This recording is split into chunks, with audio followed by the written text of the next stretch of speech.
Hey gamers, Nature here. Today we're going to cover a couple uncommon items you can use in Season of Discovery at level 25 to maximize your performance and parse in raid. As always, go ahead and like and subscribe. We'll do the best we can to stay up to date and keep pushing content. Let's dive right in. The first thing that we'll cover is my team actually discovered that you can craft a second epic level craftable item right now in the game. You can use this if you're a class that can take advantage of 2 craftable items, or if you want to use multiple runes to min-max on trash or in between bosses to switch them quick. I did a full guide on this, and I'll go ahead and just link that guide in the description. Now, the first thing you'll want to know is Elixir of Strength and Agility are no longer your go-to. You'll want to pick up Scroll of Agility rank 2 or Scroll of Strength rank 2. These provide 1 more strength and agility than the normal potions we're used to, for a total of 9 strength and 9 agility. For those looking to min-max on the Horde side, we actually can upgrade this to 10 agility and 10 strength. You'll head to Mangletooth at Camp Taraho in the Barrens and pick up Tribes of War. Once completed, you'll get the option to complete Aga Magan's agility and strength. These require 4 blood shards. These can be purchased on the auction house for very cheap. And heads up here, this is going to be a world buff that lasts for 30 minutes. So basically what happens, since this can't be Chronoboon, you'll have to get a summon to the instance, and you only have 30 minutes to complete it for maximum uptime. But this is the most strength and agility you can get on the buff. And side note here, you can use both the strength and agility. So if you're a hunter, warrior, rogue, for example, as a hunter, if you melee weave, you'll want to use both.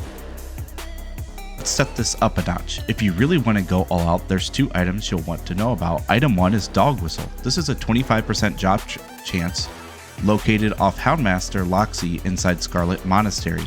Can confirm this item is up and active, and this item has 3 charges that summon a tracking hound that will do roughly 15 to 20 DPS for 10 minutes.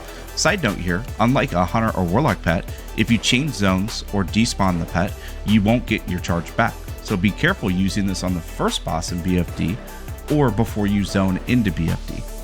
Item 2 is Spike Collar. This is similar to Dog Whistle, however spawns a Fellhound that also can dispel. Unlike the whistle, this only has 1 charge, but it does last an hour. This pet will do between 10 to 20 DPS, however it's much harder to get. This drops off Lord Malathrom in Duskwood, which is a rare elite located in the back of the Northwest Crypts, located underground in Duskwood. I don't know how long this will be active, since there are other rare elites like Prince Nazjac, who drops Title Charm, that were removed from the game. However, this is currently up and available, and if you're a min-maxer, it's a must get. Now for engineering, we have Minor Recombobulator. This provides between 150 and 250 health and mana. Most players don't know you can actually target yourself or target your enemy and cast this trinket to hit yourself with a small mana or health pot. This is an addition to normal consumes and should be used for your best builds if you need the extra mana. Heavy Dynamite and Target Dummies are key. You can use both on AoE packs, on pulls and trash, and on boss fights to do big damage with less fear of dying and losing your buffs. Alright, lastly, let's touch base on world buffs. If you want to get those pink parses, or maybe even 100, these are absolutely necessary to have up during raid. First, we have the Darkmoon faire. We'll head to either southwest of Mulgore or south of Stormwind and find our favorite Darkmoon faire employee, Sage. We'll open up dialogue with Sage, and for DPS, we select the top dialogue option 2 times for a 10% increased damage buff for 2 hours. For healers at level 25, the real play is actually to pick up 25 resist all by selecting the top, then second option. This also lasts 2 hours.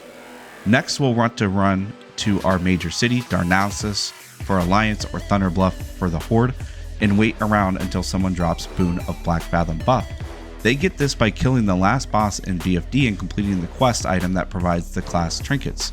You can only receive this in Major City, but it lasts 2 hours as well. It provides a increased crit chance of 2% for ranged, melee, and spells, 20 attack power, and 20% increased movement speed for 2 hours. They recently buffed this for casters to add spell damage and spell hit as well.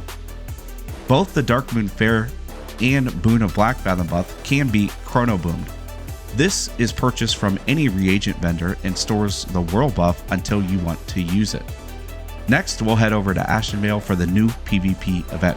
We can group up with our fellow adventurers and tag any of the named elites guarding the opposing faction bases or assist in killing the final boss of the event. Once killed as the Horde, we will pick up the Sentinel Charm, or as the Alliance, we'll pick up the Warsong Outrider Mark. It's kind of silly, but we then have to make it to Khazragor for the Horde or Felor Moonray for the Alliance before the event ends. Seems like the event ends almost immediately. These are our faction's general or final boss for the Ashenvale PvP event.